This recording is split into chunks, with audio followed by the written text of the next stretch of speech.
Hello friends, welcome to the UPSC analyser. तो आज हम 4 मई का इंडियन एक्सप्रेस डिस्कस करेंगे। And if you are liking this analysis then please like, share and subscribe. And if you want to join the Telegram group of UPSC analyser then you can join. आपको link और channel का name description box में मिल जाएगा। यहाँ पर first news है, influence Russia to end war Denmark to India. So prime minister is on his visit to Denmark for India Nordic summit. ये दूसरी इंडिया नॉर्डिक समिट है, इससे पहले 2018 में हुई थी। तो यहाँ पर डेनमार्क की प्राइम मिनिस्टर का यही कहना है कि वो होप करती हैं जो इंडिया है यहाँ पर रशिया को इन्फ्लुएंस करेगा to end this war. India का क्या स्टैंड है? तो इंडिया का यही स्टैंड है कि इमीडिएट सेसेशन ऑफ वायलेंस होना चाहिए और यहाँ पर जो भी डिफरेंसेस है उनको रिजॉल्व किया जाना चाहिए through the dialogue and diplomacy. तो ये दूसरी इंडिया नॉर्डिक समिट है, पहली 2018 में हुई थी। नॉर्डिक कंट्रीज़ में कौन कौन से कंट्रीज़ आते हैं? तो 5 कंट्रीज़ आते हैं, Sweden, Finland, Norway, Iceland and Denmark.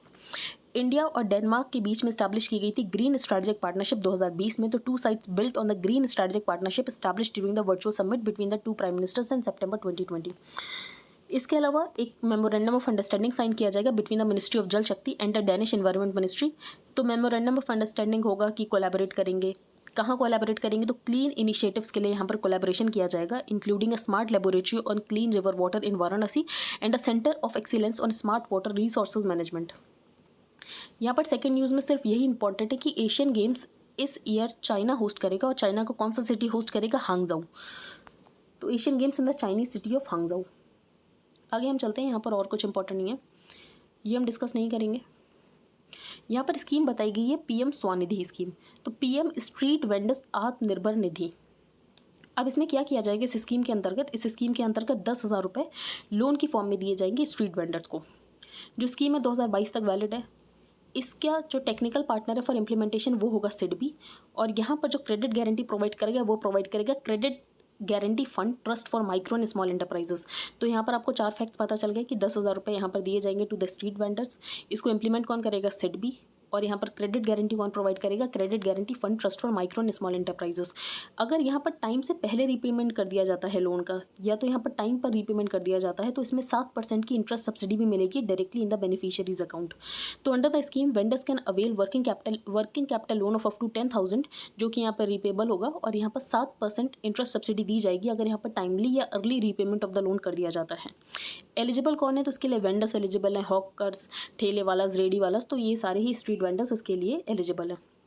फिर यहाँ पर कन्या शिक्षा प्रवेश उत्सव की बात की गई है। That is a program to bring adolescent girls who had dropped out back to schools. तो बेसिकली यहाँ पर जिन गर्ल्स ने ड्रॉप आउट कर दिया है उनको वापस में स्कूल लाने के लिए ये उत्सव है, कन्या शिक्षा प्रवेश उत्सव। फिर यहाँ पर किसान क्रेडिट कार्ड्स की बात की गई है। तो किसान क्रेडिट कार्ड्स आए थे 1998-99 के बजट में अनाउंस किया गया था किसान credit card.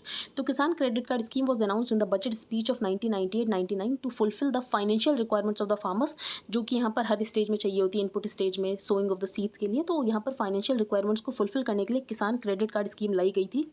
The model scheme was prepared by the national bank for agriculture and rural development और रिकमेंडेशन किसकी थी? वी गुप्ता कमेटी की रिकमेंडेशन थी।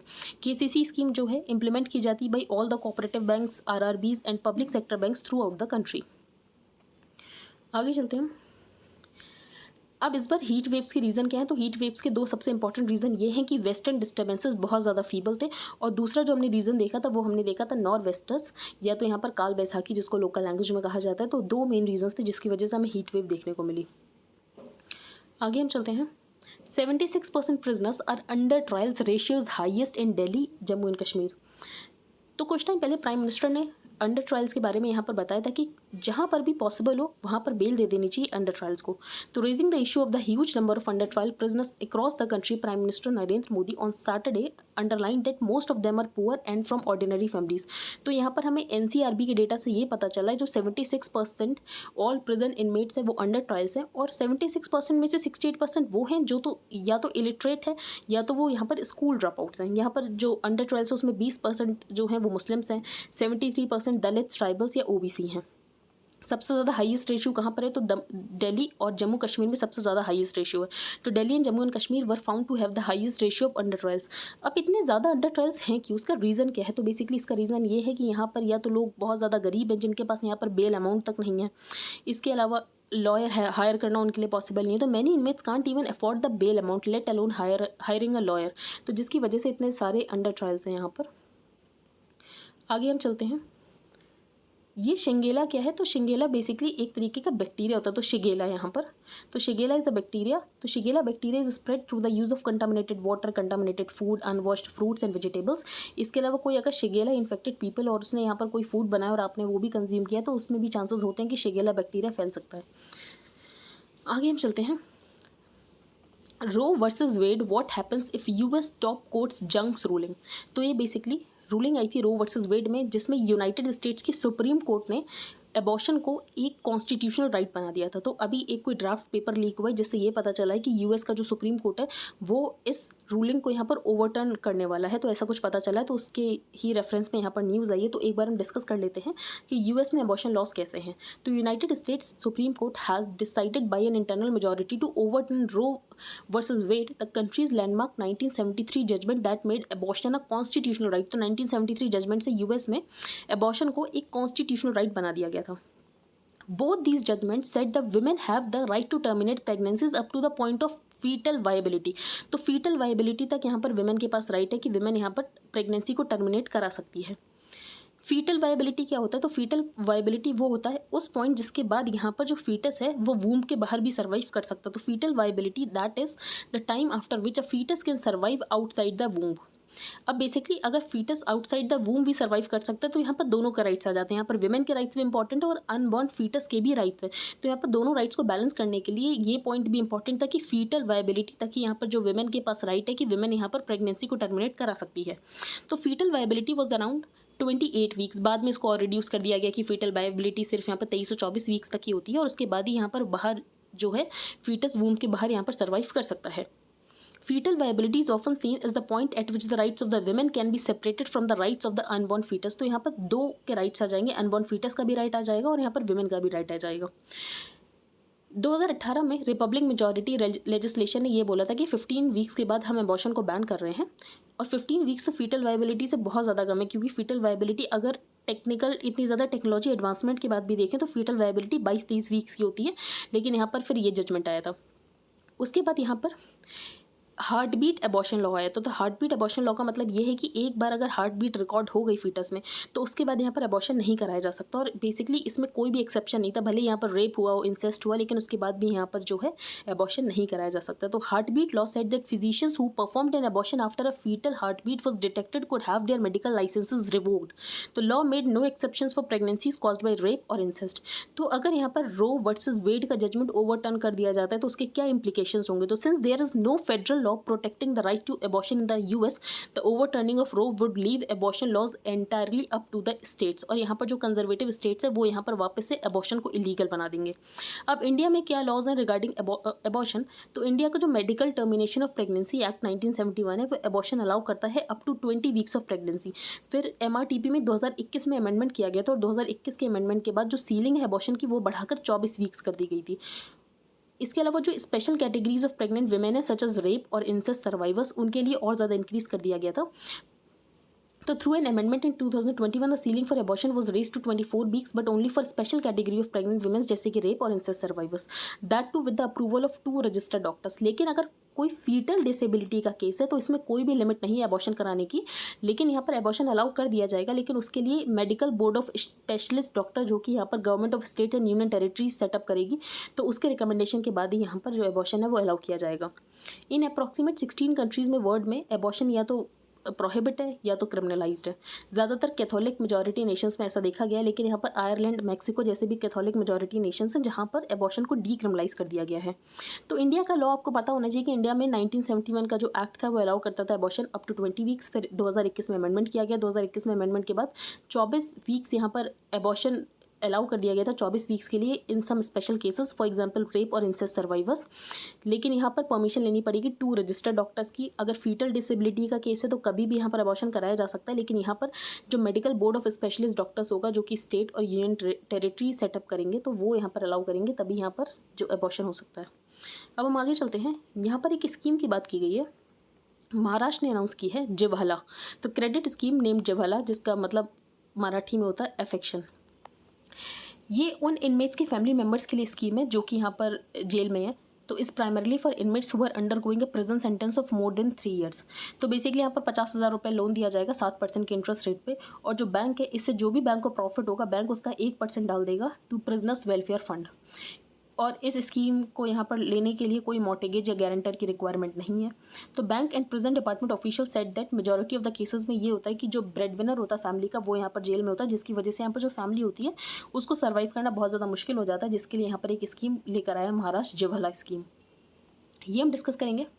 Submarine technology that India wants. तो कल मैंने आपको बताया था इंडिया को चाहिए AIP टेक्नोलॉजी, लेकिन फ्रांस ने बोला AIP टेक्नोलॉजी तो हम ही नहीं यूज़ करते हैं, तो हम आपको कैसे बता सकते हैं। तो on April 30 France naval group 1 of 5 shortlisted original equipment manufacturers for the navy's P-75 India project to build 6 conventional submarines within the country announced it would not bid for the project, क्योंकि यहाँ पर India की requirement ये है AIP, तो air dependent propulsion technology की हमारी requirement है, जो कि यहाँ पर फ्रेंच ने बोला कि वो इसको यूज़ नहीं करते हैं। अब पहले हम देख लेते हैं कि AIP के बेनिफिट्स क्या हैं। जो डीजल इलेक्ट्रिक सबमरीन्स होती हैं वो यहाँ पर जनरेटर्स के ऊपर चलती हैं, तो जिसकी वजह से उन्हें पानी से बार बार बाहर आना पड़ता है उसको चार्ज करने के लिए। तो diesel electric submarines must come to the surface और close to it to run their generators to recharge the batteries that propel them under water. तो अगर वो ज़्यादा बार बाहर आएंगी तो डिटेक्ट होने के चांसेस ज़्यादा होते हैं। जो यहाँ पर AIP वाली है वो फोर्टनाइट तक, बेसिकली यहाँ पर 3 हफ्ते तक जो है वो पानी के अंदर समर्ज रह सकती है और चार्ज भी हो सकती है वाइल समर्ज्ड। तो there are different types of AIP mechanisms. India को कौन सी चाहिए, तो इंडिया को चाहिए AIP based on fuel cells. जो यहाँ पर सेल्स है वो कन्वर्ट कर देंगे chemical energy to electrical energy, जिसकी वजह से जो बैटरी है सबमरीन की वो चार्ज हो जाएगी, भले ही यहाँ पर सबमरीन जो है वो समर्ज्ड ही क्यों ना हो। तो ये इंडिया की रिक्वायरमेंट थी। जो P-75I प्रोजेक्ट है वो बहुत टाइम से डिले चल रहा है। तो बेसिकली इंडिया जो प्रोजेक्ट लेकर आया था 1999 में कैबिनेट कमेटी ऑन सिक्योरिटी ने अप्रूव किया था 30 year plan for the navy to indigenously build and induct 24 submarines by 2030। तो इसको यहाँ पर 2 फेज़ में लॉन्च किया गया था, एक P-75 था और दूसरा P-75I था। दोनों में ही 6 सबमरीन्स बिल्ड होनी थी। तो P-75 की 6 सबमरीन्स तो बिल्ड हो गई हैं, लेकिन अभी सारी कमीशन नहीं हुई हैं। तो contract for the P-75 was signed in 2005 with the naval group in partnership with Mazagon Dock Shipbuilders। फिर first Kalwari class submarine under the project was commission in December 2017। फिर अनदर 5 सबमरीन्स भी बना दी गई है और लास्ट वाली वर्कशीट भी बना दी गई है। लेकिन जो P-75I प्रोजेक्ट है उसमें यहाँ पर AIP की डिमांड की गई है रिक्वेस्ट फॉर प्रपोजल में, लेकिन AIP के लिए यहाँ पर कोई भी कंट्री सामने नहीं आ रहा है। बाकी जो स्पेन और रशिया की कंपनीज़ हैं उनका भी ये कहना है कि हम यहाँ पर टेक्नोलॉजी बेसिकली वो शेयर नहीं करना चाहते हैं, जिसकी वजह से वो लोग बिड नहीं कर रहे हैं। तो naval group has already announced it is pulling out and sources said that Russian and Spanish companies might also not proceed with the bids. तो इंडिया ने यहाँ पर AIP की डिमांड की है और AIP की टेक्नोलॉजी ये लोग शायद हमें देना नहीं चाहते हैं। फिर यहाँ पर शिशुमर क्लास की बात की गई। शिशुमर क्लास की जो सबमरीन है वो हमने बिल्ड की है जर्मन्स के साथ, और किलो क्लास या सिंधु घोष क्लास हमने बिल्ड की है रशिया के साथ। तो बस यही इंपॉर्टेंट है इसमें। अब हम आगे चलते हैं। Distortion imposition why North East groups are against centre's Hindi push. तो यहाँ पर ये बताया गया था कि सेंटर का ये कहना था कि जो हिंदी है वो स्क्रिप्ट यूज़ की जाएगी। तो यहाँ पर नॉर्थ ईस्टर्न स्टेट्स इसके अगेंस्ट है कि हिंदी स्क्रिप्ट का हम यूज़ नहीं करेंगे। अब यहाँ पर ऑफिशियल लैंग्वेज देख लेते हैं कि किस नॉर्थ स्टेट की क्या है। तो त्रिपुरा की है कॉकबोरॉक। तो Kokborok was recognised as an official language of Tripura in 1979। अब कॉकबोरॉक के लिए 2 स्क्रिप्ट यूज़ होती है, बंगाली स्क्रिप्ट भी यूज़ होती है और रोमन स्क्रिप्ट भी यूज़ होती है। तो इतना सफिशिएंट है। फिर मिज़ोरम में तो मीज़ो लैंग्वेज यूज़ होती है और मीज़ो लैंग्वेज की जो स्क्रिप्ट है वो है Roman script and introduce the Mizo alphabet in 1894 based on the Roman script. तो यहाँ पर मिज़ोरम में भी यहाँ पर जो है वो है रोमन स्क्रिप्ट। फिर मणिपुर की मणिपुर्स मैतेई मायक और Manipuri script is 2000 years old. तो मणिपुर की अपनी यहाँ पर खुद की स्क्रिप्ट है। जो मणिपुरी लैंग्वेज है वो 22 लैंग्वेजेस में से एक है, listed in the 8th schedule of the constitution. फिर अरुणाचल प्रदेश में बहुत सारी लैंग्वेजेस हैं जैसे कि आदि, नाइशी, गालो, मिशमी, और इनमें से ज़रूरी नहीं है कि सबकी कोई एक्सक्लूसिव स्क्रिप्ट हो, तो they do not have exclusive scripts. Assam में Assamese and Bodo are both listed in the 8th schedule. जो असमी है वो अपनी एंशिएंट स्क्रिप्ट को यूज़ करती है, लेकिन जो बोडो है वो देवनागरी स्क्रिप्ट ही यूज़ करती है। तो यहाँ पर हम देख रहे हैं सबकी स्क्रिप्ट अलग अलग है।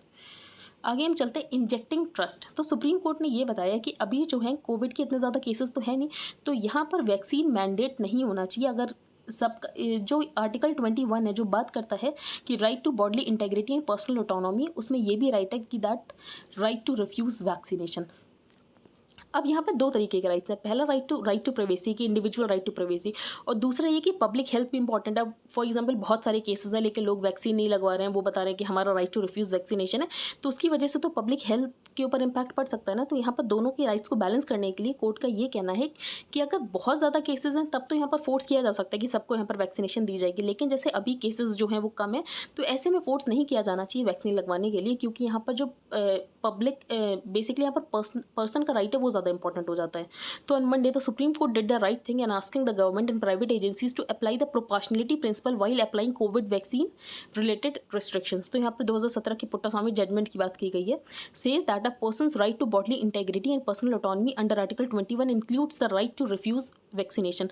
लेकिन अगर बहुत ज़्यादा केसेस हैं तो यहाँ पर पब्लिक हेल्थ इंपेरेटिव्स को ध्यान रखते हुए यहाँ पर जो स्टेट है वो कंपलसरी कर सकता है कि वैक्सीन लगवाना यहाँ पर कंपलसरी है।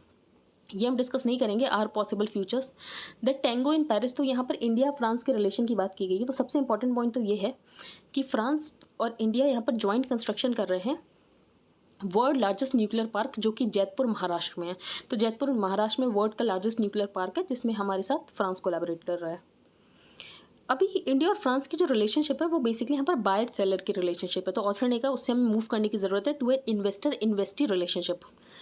इसके अलावा जो फ्रांस है वो हमारे साथ टेक्नोलॉजी शेयर कर सकता है। तो France is a preferred partner in the Indo Pacific and there is a now a blueprint for cooperation in this field in the form of joint strategic vision. फिर हम यहाँ पर फ्रांस के साथ नेवल एक्सरसाइज करते हैं वरुणा। दोनों countries ने, इंडिया और फ्रांस ने साइन किया है joint vision for space cooperation इन 2018। तो बहुत सारे एरियाज़ हैं जिसमें हम यहाँ पर फ्रांस के साथ कोलैबोरेट कर सकते हैं। Haitians in the capital Port au Prince, तो ये आपको पता होनी चाहिए कैपिटल किसकी है, बस लोकेशन इंपॉर्टेंट है। Leaked draft suggest US top court set to overturn ruling that legalised abortion. तो ये मैंने आपको बता दिया कि रो वर्सेस वेड केस को जो है यहाँ पर यूएस टॉप कोर्ट, ऐसे ड्राफ्ट से पता चला है कि यूएस टॉप कोर्ट इस रूलिंग को ओवरटर्न करने वाला है। तो nearly 50 years ago the Supreme Court legalised abortion in the US with its decision on the Roe versus Wade.